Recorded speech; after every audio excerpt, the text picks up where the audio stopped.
Здравствуйте, дорогие друзья, гости и подписчики моего канала. Сегодня я приглашаю вас на вторую часть урока по вязанию кофточки с круглой кокеткой. Напомню, что в первом видео я подробно рассказывала, как связать для кокетки вот такой красивый объемный узор с рисунком листиков и веточек с шишечками. Я вязание выполняла по схеме. Ссылку оставляю под видео. Там вы можете скачать схему и просмотреть, как вязать подробно данный узор для кокетки. Также я рассказывала, что вязание я выполняла из двух видов пряжи, из тонкой и более толстой. Возможно, у вас будет какая-то своя пряжа, своя плотность вязания. И как вы видите, у меня связано два варианта кокетки, и они немножко отличаются между собой по размеру. Также у каждого будут свои мерки. Кто-то будет вязать на 44 размер, кто-то на 48, кто-то на 50 и более кофточку. Поэтому я сегодня подробно буду рассказывать, как закончить вязание кокетки до нужного размера и дальше вязать кофточку. Подробно остановлюсь, как связать для такой кофточки с круглой кокеткой росток, так как здесь в начале вязания узора невозможно выполнить росток, чтобы не сбить узор. Поэтому росток будет выполняться после того, как кокетка будет связана. Или он еще называется азиатский росток. Сегодня я буду вязать летнюю кофточку вот из этой тонкой пряжи. Кофточка будет без рукавов, поэтому второй вариант кокетки я пока откладываю. Итак, напомню, что для вязания этого варианта кокетки я использовала пряжу Янард Бегония. В 50 граммах 169 метров. Это 100% мерсеризированный хлопок. Я использовала крючок номер 3. Я по схеме выполнила с 1 по 16 ряд для рельефного узора. 17 ряд я пропустила, так как я думаю, здесь в схеме допущена ошибка. Количество петель меньше, и этот ряд немножко стягивает кокетку, поэтому я его пропустила и начала выполнять сразу 18 ряд. 18 ряд при вязании кокетки — это переходный ряд к вязанию фонового или основного узора. Он вяжется очень просто: 3 воздушные петли, и далее из каждого столбика выполняется 2 столбика с накидом, между ними 2 воздушные петли, и между столбиками арочки из 7 воздушных петель. Сейчас я покажу, как он выполняется. И далее идет схема основного узора. Вот вы видите, это был 18 ряд. И далее на основе этого ряда, но здесь уже показан, как связан рукав, но до рукава мне еще далеко. Итак, 18 ряд. Здесь вы видите, я его уже почти провязала. Вначале было сделано 3 воздушные петли, 7 воздушных петелек, и дальше я вязала вот из арочки каждой шишечки, так как у меня, как я и говорила, 17 ряд я пропустила. Здесь небольшие изменения: 7 воздушных петелек, до вершины листика вяжем 2 столбика с накидом, между ними 2 воздушные петли, затем 7 воздушных петелек,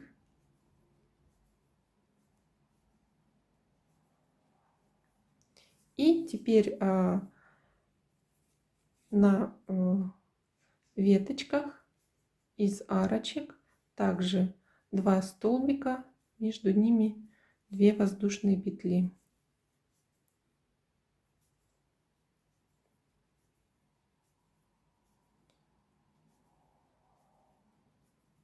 И так выполняю по кругу.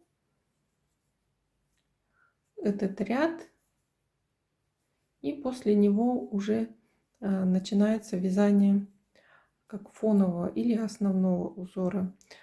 Вы можете вязать даже просто обычными столбиками с накидом. Можете вязать любой ажурный узор. Итак, завершается ряд соединительным столбиком в третью петельку подъема.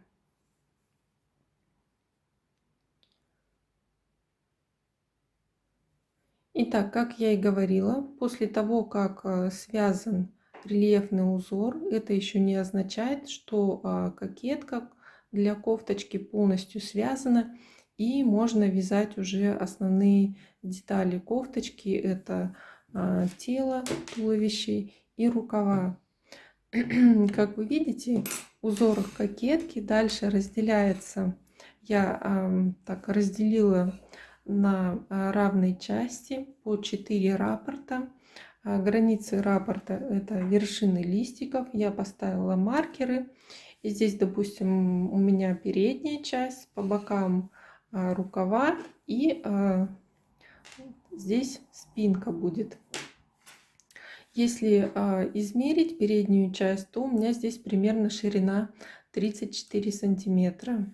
И также на всех остальных, так как ширина у каждого раппорта одинаковая.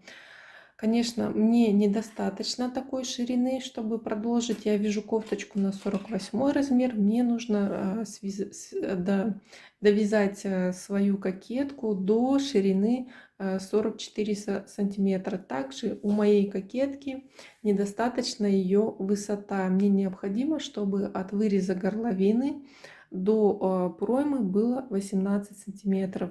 Поэтому я продолжаю вязать основной узор кокетки и делаю прибавление по вот этим отметкам. То есть в этих местах буду прибавлять в узоре так, чтобы у меня расширялась и передняя часть, и спинка по регланным линиям до тех пор, пока кокетка не станет нужного размера. Итак, показываю, как это делать. Начало ряда кокетки у меня как раз совпадает с регланной линией первой. И в этой линии я буду делать прибавление, то есть из одной точки вязать сразу 2 раппорта узора. Здесь, как вы видите, первый ряд узора идет 2 столбика из одной точки, между ними воздушная петля. И так дальше. Воздушная петля, пропускаем по ряду, тут, допустим, условно 3 петельки, 2 столбика, между ними воздушная петля, пропускается еще 3 столбика, и также 2 столбика, между ними 1 воздушная петля. Итак, вместо первого столбика 3 воздушные петли, 1 воздушная петля по ряду, и из этой же точки я вывязываю второй столбик. Воздушная петля, и делаю прибавление еще одного раппорта. Вяжу столбик, воздушная петля и столбик. Далее воздушная петля, и идет узор по схеме. Здесь я не буду вывязывать и конкретно из каждой петельки. Я возьму себе на заметку, что из каждой арочки мне нужно связать 2 раппорта, то есть 2 столбика, 4 столбика, между ними по воздушной петле. И так я столбик, воздушная петля, столбик, воздушная петля. Далее 3 столбик, воздушная петля, 4 столбик, воздушная петля. Затем вот из маленькой арочки я вяжу тоже столбик, воздушная петля, столбик из этой же арочки, как из одной точки, воздушная петля. И затем далее из большой арочки вяжу 4 столбика через воздушную петлю, и из маленькой арочки вяжу столбик, воздушная петля, столбик до следующей регланной линии. Итак, я дошла до следующей регланной линии и на этом месте вывязываю на один раппорт больше, то есть делаю прибавление. Вместо 2 столбиков через воздушную петлю вяжу 4 столбика через воздушную петлю. И, кстати, сразу или потом вы можете переместить маркеры по центру прибавления, то есть вот на центральной арочке, чтобы и в этом месте, в следующем ряду, выполнять прибавление. То есть регланная линия у нас продолжается, и по ней именно в этой точке необходимо делать прибавление. Если вы будете делать справа или слева, то соответственно у вас будет сбиваться направление вязания, и регланная линия будет выглядеть некрасиво. И так дальше продолжаю вязать узор как положено до следующей регланной линии без прибавлений, и так далее до конца ряда. Первый ряд основного узора кокетки я завершаю соединительным столбиком в третью воздушную петлю подъема, и далее начинаю вязать второй ряд основного узора. Как вы видите, здесь чередуется первый и второй ряд. В первом ряду вяжутся столбики через воздушную петлю, во втором ряду по 3 столбика через воздушную петлю.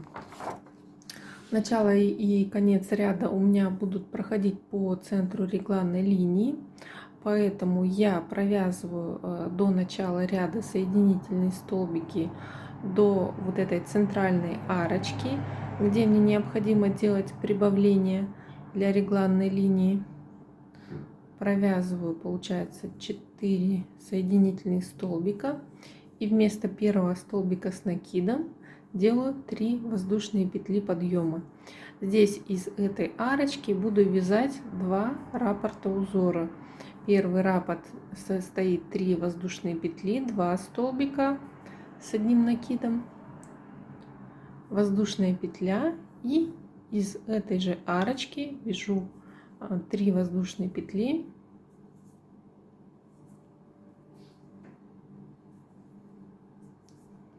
третья петля, третий столбик, воздушная петля, и далее повторяется узор. Теперь я пропускаю по ряду арочку с воздушной петлей, и из следующей арочки вяжу 3 столбика с одним накидом. И так далее идет повтор: воздушная петля, пропускаю воздушную петлю по ряду, и из следующей вяжу 3 столбика с накидом. И так до регланной линии, где делается прибавление.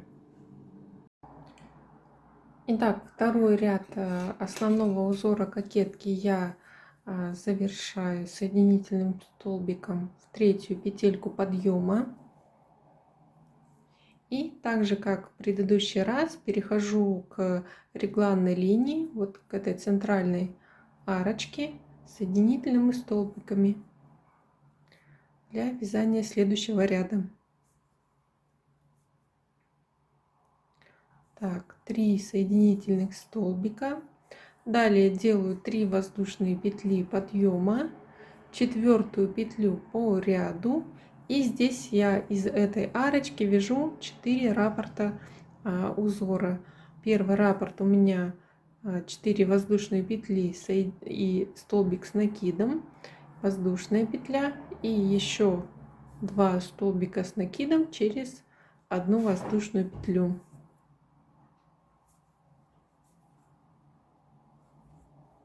Далее воздушная петля, и теперь по ряду из каждой арочки вяжу столбик, воздушная петля, то есть 2 столбика через воздушную петлю, и так далее из каждой арочки. То есть прибавление идет только по регланным линиям. Дальше я продолжаю вязать кокетку, чередуя первый и второй ряд, также переходя к началу вязания по регланной линии и расширяю кокетку до нужного размера. Можно регулировать, если вам уже достаточно ширина кокетки, но не хватает длины, вы можете вязать кокетку без прибавлений или делать прибавлений меньше, например, через ряд. Теперь, когда я связала еще 6 рядов после рельефного узора и делала прибавление по регланным линиям, я делала прибавление через ряд. Моя кокетка расширилась до нужного размера. Здесь у меня ширина составляет 44 сантиметра. И если ее удвоить, то есть перед и спинку, то мне как раз хватит для объема груди, до объема груди. Длина кокетки также составляет около 20 сантиметров, что соответствует моему размеру от выреза горловины до проймы. Теперь, когда моя кокетка готова, я буду вывязывать в первую очередь росток, затем разделю уже мою круглую кокетку на 4 части и буду вместе вязать перед и спинку круговыми рядами до необходимой длины. Для того, чтобы связать азиатский росток уже по готовой кокетке, необходимо связать дополнительно несколько рядов только по спинке, чтобы удлинить именно спинку. За счет этого сместится вырез горловины. Для этого, там, где у меня закончен ряд, я набираю 3 воздушные петли подъема, разворачиваю работу, то есть у меня пройдет один ряд по изнанке и один ряд по лицевой стороне. И затем я уже буду вязать основную часть кофточки только перед и спинку до необходимой длины. 3 воздушные петли подъема, 1 петля по ряду, из этой арочки столбик, воздушная петля и из следующей арочки 2 столбика через воздушную петлю. То есть узор у меня не будет сбиваться. Дальше также повторяется этот ряд столбиков через воздушную петлю и следующий ряд по 3 столбика через 1 воздушную петлю. То есть чередование узора, рядов в узоре не должно меняться. И таким образом у меня спинка удлинится на 2 ряда. Если вы хотите связать росток больше, то есть по особенностям своей фигуры, то выполните 4 ряда. Итак, я удлинила спинку на 2 ряда, провязала ряд туда-обратно. И теперь я перехожу на вязание основной части кофточки. Здесь от одной отметки, от одной регланной линии я набираю небольшую цепочку воздушных петель, буквально 4 петельки на 1 раппорт узора, и делаю соединительный столбик после второй регланной линии и соединяю спинку с передней части, пропуская все петли рукава. Далее я набираю 3 воздушные петли, 1 петлю по ряду и продолжаю вязать узор. Здесь у меня идет 2 столбика в арочке, между столбиками воздушная петля. Итак, дальше идет повторение: воздушная петля, столбик, воздушная петля и столбик. В следующем ряду будет вязаться второй ряд, 3 столбика через 1 воздушную петлю, причем по набранной цепочке также необходимо провязать данный узор. Теперь, когда я довяжу до следующей регланной линии, также набираю небольшую цепочку воздушных петель и замыкаю, пропускаю петли рукава, замыкаю вязание, то есть продолжаю вязание уже от следующей регланной линии по спинке. Итак, дорогие друзья, моя кофточка связана. Я выполнила основной узор от пройм до необходимой длины. Низ обвязала столбиками без накида. Также вырез рукавов обвязала столбиком без накида. И вырез горловины тоже обвязала столбиком без накида. Как вы видите, вырез немножко смещен вперед за счет выполнения азиатского ростка. Если вам понравилась данная модель, ставьте лайки, подписывайтесь на мой канал. Спасибо за внимание. До новых встреч!